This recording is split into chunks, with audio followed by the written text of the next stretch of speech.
Bienvenue dans cette nouvelle vidéo dans laquelle nous allons vous présenter 4 éléments importants à savoir si vous voulez immigrer au Canada en visant le permis de travail. Bienvenue sur notre chaîne. Si c'est pour la première fois que vous nous voyez, n'hésitez pas à vous abonner, d'activer la cloche de notification pour ne rien manquer. Donc, nous vous invitons à suivre cette vidéo jusqu'à la fin parce que à travers cette vidéo, vous connaîtrez les clés, les bases de l'obtention d'un permis de travail. Nous vous invitons également à nous dire dans les commentaires les sujets que vous voulez que nous abordons sur cette chaîne concernant l'immigration ou sur ce sujet dont on parle actuellement. Donc, sans plus tarder, rapidement, nous allons aborder les 4 éléments importants à connaître si vous voulez immigrer au Canada en visant le permis de travail. Alors, la première question que vous devez vous poser et qui est l'élément important, c'est qu'est-ce que le permis de travail? Le permis de travail est une autorisation qui vous permet de travailler au Canada. Donc, avec le permis de travail, vous avez la possibilité d'exercer votre profession. Et à travers le permis de travail, vous pouvez voir pour quel employeur vous devez travailler, quelles sont les conditions et tout.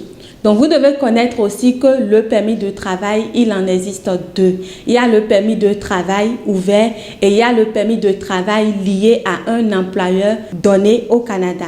Donc, le permis de travail ouvert, c'est-à-dire quand vous avez le permis de travail ouvert, vous avez la possibilité de travailler pour n'importe quel employeur canadien. Donc, vous n'êtes pas limité. Mais par contre, si vous avez un permis de travail lié à un employeur donné, cela veut dire que ce n'est qu'uniquement à cet employeur-là du Canada que vous allez travailler. Vous n'avez pas le droit de travailler pour un autre employeur. Donc, pour les permis de travail, c'est la différence qu'il y a entre les deux. Maintenant, la deuxième question que vous allez vous poser, qui est l'élément important, deuxième élément que nous allons aborder, c'est l'obtention d'une offre d'emploi.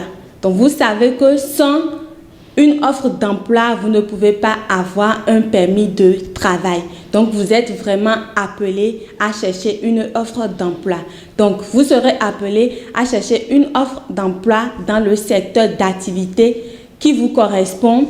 Vous allez voir si vraiment le profil demandé, vous avez ce profil, vous postulez à l'offre d'emploi, vous décrochez des entretiens et vous arrivez à obtenir enfin une offre d'emploi. Donc, vous voyez que ça demande vraiment du boulot. C'est dit si simple, mais si vous avez la volonté, vous pouvez commencer les procédures et aboutir parce que ceux qui le font, ils n'ont pas deux têtes. C'est vrai, c'est difficile, mais avec la volonté, vous y arriverez. Donc, les amis, vous voyez que les étapes là, vous devez respecter ça si vous envisagez déjà d'avoir un permis de travail. Donc, troisième élément important que vous devez savoir, c'est à propos de l'EIMT. L'EIMT est un thème qui désigne l'étude d'impact sur le marché de travail.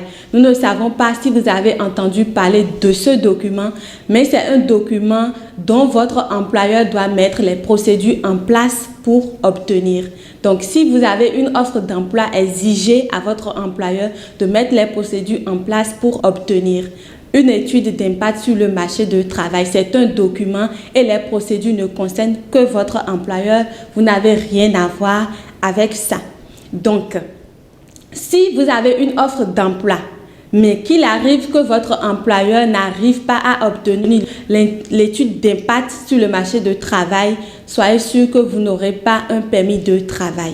Donc, vous pouvez bien être en possession d'une offre d'emploi, mais sans obtenir le permis de travail parce que votre employeur a connu un avis défavorable à la demande de l'étude d'impact sur le marché de travail ou il n'a pas envie de mettre en place les procédures.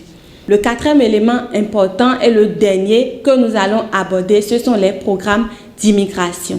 Donc, les amis, vous devez viser les programmes d'immigration si vous souhaitez immigrer au Canada en visant un permis de travail. Donc, les programmes d'immigration, il y en a plusieurs. Il y a les programmes d'immigration de niveau territorial, de niveau provincial, de niveau fédéral. Il y en a plusieurs. Donc, visez les programmes d'immigration, enregistrez-vous, faites des inscriptions, faites des recherches et puis à la fin, vous aurez des résultats.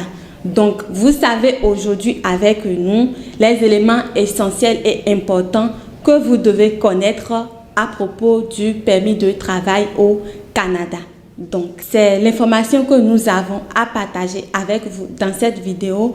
Nous espérons que ça vous a vraiment aidé, ça a apporté un de plus parce que nous avons reçu des commentaires, nous avons reçu des emails. Il y a des personnes qui veulent savoir concrètement c'est quoi le permis de travail et quelques détails. Donc, en bref, c'est ce que nous pouvons vous dire ici. Donc, si vous voulez de plus amples informations, n'hésitez pas. Notre email se trouve dans la barre de description. Manifestez-vous, likez la vidéo. N'oubliez pas de vous abonner, d'activer la cloche de notification. Et dites-nous en commentaire les sujets que vous voulez qu'on aborde. Nous sommes à votre disposition. Donc, les amis, c'est tout pour cette vidéo. Merci de nous avoir suivis et à très bientôt.